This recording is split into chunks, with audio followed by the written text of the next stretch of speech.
Бодлыг чинь хэлбэржүүлдэг оролтыг өдөрт таны бодол хоосноос гинт үүсдэггүй. Тэд өдөр бүр таны оюун санаанд юу өгж байгаагаас шууд хамаардаг.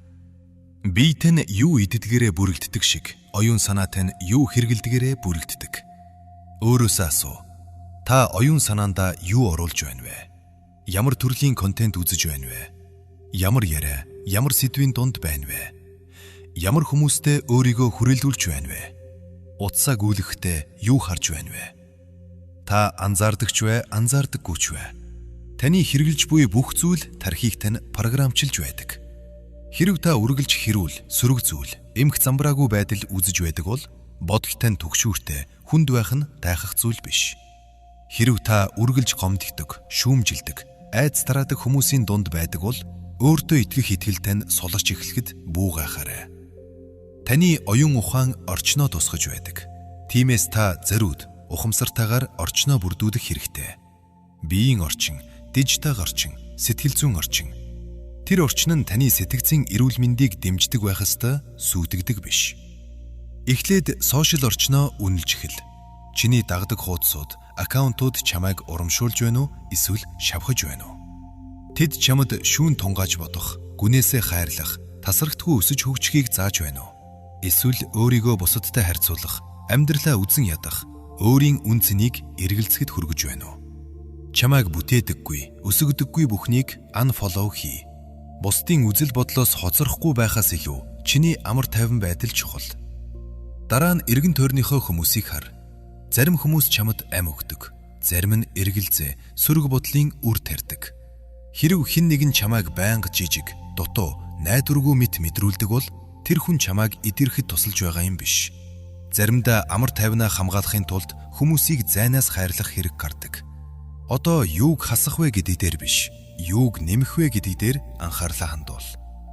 Оюун ухаанаа үннээр дүүрэг. Чамайг хүчрхэгжүүлэх ном унш. Сэтгэлгээгчин сорих подкаст сонс. Урам өгч, сэтгэлд чин хүрч, өсөж хөгжихийг заадаг бичлэг үз. Өөрийн зорилгод итгэхэд тусалдаг дуу хоолоогоор өөрийгөө хүрээлүүл. Оюун ухаанаа мэрэгэн ухаан, урам зориг, найдвараар тэжээх тусам бодол чинь аяндаа өөрчлөгдөж эхэлнэ. Оюуны хооллолт чинь өөр болохоор сэтгэлгээ чинь ч өөр болно. Энэ нь амьдрал амархан мэд дүр эсгэх тухай биш. Харин хизүү өдрүүдийг даван туулах хамгийн сайн хэрэгслүүдийг өөртөө өгөх тухай юм. Сөрөг бодлууд хортой орчинд хүчээ авдаг. Тиймээс орчноо хуржил. Санаарай, чиний оюун ухаан үргэлж сонсож байдаг. Тиймээс түүнд хүч өгдөг зүйл сонсго. Анхаарлаа хамгаал. Амар тайвнаа амьшигээ хамгаал. Учир нь олон талаар үнэхээр тийм шүү. Чи сөрөг бодол бүрийг үүсгэхээс нь бүрэн зогсоож чадахгүй. Гэхдээ анханасаа хідэн сөрөг үр таригдахыг хянах боломж чамд бий. Чиний хүч яг тэнд л оршдог. Оролтоо хяна. Тэгвэл гаралтаач хянж эхэлнэ. Юу орно, тэр л гарна. Өдөр тутмын оюуны бэлтгэлийн дэглэм. Бие махбод эрүүл хүчтэй байхын тулд дасгал хэрэгтэй байдаг шиг оюун ухаанд ч бас өдөр тутмын бэлтгэл хэрэгтэй. Уян хатан төвдөрөлтэй байхын тулд. Хэрв чи удаан хугацааны өөрчлөлт хүсэж байвал сэтгэлгээг чинь хүчилхэгжүүлж, өөртөө итгэх итгэлийг чинь өсгөж, амар тайвныг чинь хамгаалах өдөр тутмын дэглэм хэрэгтэй. Ингэж бод. Чи ганц удаа жим орчход насан туршийн хүч чадалтай болно гэж боддоггүй үстэй. Яг үүнтэй адил. Ганц ишлэл уншаад, эсвэл ганц мотивацийн видео үзээд сөрөг бодол бүрэн архина гэж найдаж болохгүй. Өөрчлөлт давталтаар бий болдог. Тэгвэл оюуны фитнесийн дэглэм ямар байх вэ? ертөнцийн эмх замбраагүй байдал чам руу дайрахаас өмнө дотоод ертөнцөө өдөрт өглөө бүрийг нам гүн байдал, залбирал, бясалгал эсвэл талархлаар эхлүүл. Өдрийн чиглэлийг бүхэлд нь өөрчилж чадна. Өөртөө дараахыг сануул. Би хэн бэ? Би юунд талархаж байна вэ? Би хэн болохын төлөө өсөж байна вэ? Дараа нь affirmations ашиглал. Ерөнхий хоосон үг биш. Өөрийн чинь тэмцэж буй зүйлтэй шууд холбогдсон үнэн өгүүлбэрүүд байг. Хэрв айцтай тэнцдэг бол би зоригтой. Би итгэлтэйгээр урагшилдаг. Хэрв өөртөө эргэлздэг бол би чадвартай. Би үн цэнтэй. Би өөртөө итгэдэг. Эдгээрийг чангаар хэл. Өөрийн чинь дуу хоолой амьдрал дахь хамгийн чанга дуу хоолой байг. Өдрийн турш сэтгэл зүйн шалгалт хийж бай. Түр азнаад өөрөөсөө асуу. Би яг одоо юу бодож байна? Энэ бодол надад тус болж байна уу? Эсвэл хор болж байна уу? Энэ үнэнд тулгуурласан уу? Эсвэл айдаст тулгуурласан уу? Хэрв бодол сөрөг байвал түүнийг шууд тасал.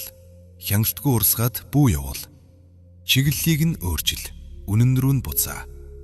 Заримдаа ердөө ганцхан мөчийн ухамсарл сэтгэл доторх мушгирж уруудах урсгалыг эхлэхээс өмнө зогсоож чаддаг. Тэмдэглэл хөтөл. Юу сайн болсон? Юугаараа бахархаж байгаагаа, юун дээр сайжрахыг хүсэж байгаагаа бич. Тэмдэглэл хөтлөх нь өсөлтөө ажиглах, хэв маягаа таних, сэтгэл хөдлөлөө дотроо бөөгнөрүүлэхийн оронд гаргаж тавихад тусалдаг. Мөн энэ цагийг өөрийгөө уучлахад ашиглаж болно. Хит их бодсондоо, алдаа гаргасандаа, зүгээр л хүн байсандаа. Өөртөө нэгүүлсэнгүү хандах нь өсөлтийн нэг хэсэг. Оюун ухаанаа хүчирхэгжүүлэх, контентоор тэжээхээ бүү март, урам өгдөг ном унш. Өсөж өндийхийг уриалдаг, сорж чаддаг илтгэгчдийг сонс. Эргэлзээнд живүүлдэг биш, өргөж дэмждэг дуу хоолоогоор өөрийгөө хүрээлүүл. Хамгийн чухал нь тууштай бай. Сэтгцийн эрүүл мэнд бол хажуугийн нэг ажил биш.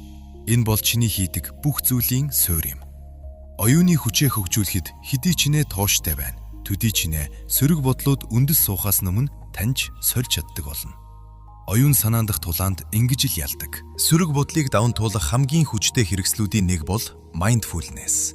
Шүүлтгүүгээр яг энэ цагт бүрэн орших чадвар юм.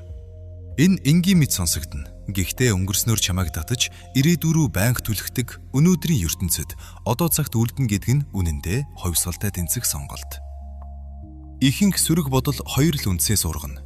Өнгөрсөндөө харамсах, ирээдүгөө сайх. Чи хуучин ардаагаа дахин бодно. Хүмүүсийн хэлсэн үгийг хит хэрэгцүүлнэ. Юу болох вэ гэж санаа зовно. Болоогүй зүйл дээр арь хэдийн шийдвэр гаргаж үр дүнг нь урьдчилж төсөөлнө.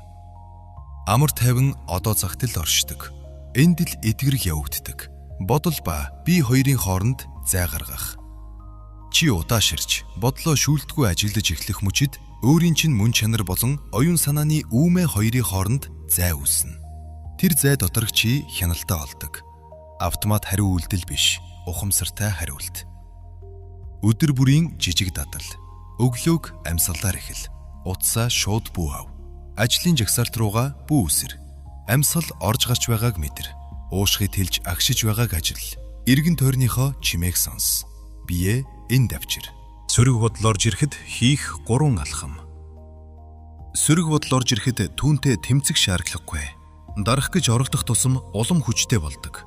Харин ажигл, хүлээн зөвшөөр, нэрэл. Жишээ нь энэ бол бүдгийн үтхээс айх айдас байна. За, энэ бол миний түгшүүр хяналт авах гэж оролдож байна. Бодлыг нэрлэх төдийд түүний атгалт сулрна. Тэгээд чи нэг чухал зүйлийг сандаг. Би бодол биш. Би ажиглагч нь. Бясалгал 5 минут хангалттай. Mindfulness-ийн хамгийн үр дүнтэй хэрэгслийн нэг нь бясалгал. Заавал олон цагаар суух албагүй. Ердөө 5 минут. Төвлөрсөн амьсгал, биеийн мэдрэмж, ажиглалт, талархлын бясалгал. Эдгээр нь оюуны төлөв байдлыг чинь мэдэгдэхүйц өөрчилж чадна. Бясалгал чамд нэг үннийг биеэр мэдрүүлдэг. Бодол бол төр зүрийн үзэгдэл, байнгын үнэн биш. Grounding, мэдрэхүрүү буцаах арга. Хит ачаалал, үүмэн мэдрэгдэх үедээ мэдрэхүрүүгээ эргэж ир. Өөрөөсөө асуу. Одоо юу харж байна? Одоо юунд хүрч байна? Одоо юу сонсож байна? Одоо юу үнэртэж байна? Одоо бид юу мэдрэгдэж байна? Энэ нь чамайг толгой доторх бодлын давлгаанаас гаргаж бодит байдал руу авчирна. Чиний хүч тэнд байдаг. Mindfulness гэж юу вэ? Mindfulness гэдэг нь үргэлж тайван байх тухай биш. Харин дотроо юу болж байгааг мэддэг байх тухай. Тэгснэр чи шууд импульсээр хөдлөх биш, ухамсартайгаар хариулах чадвартай болно. Мөн энэ додол нэг зүйлийг ойлгуулна. Нэг бодол орж ирлээ гэд тэр бодол энд үлдэх ёстой гэсэн үг биш. Төгсгөлд нь чи одоо цагт байх тусам сөрөг бодлын хяналт сулрна. Хэв маяга ихүү хурдан анзаарна. Худлыг ихүү амархан барина. Амьдралд импульсээр биш, зоригтойгоор хариулж эхэлнэ. Тиймээс өөртөө одоогийн бэлгийг өг. Оюун ухаан айдас руу сарниул, зөөлнөр буцааж авчир. Нэг амьсгал, нэг цаг, нэг сонголт. Учир нь яг энэ цагт чи аюулгүй, чи хангалттай, чи хяналтандаа байна.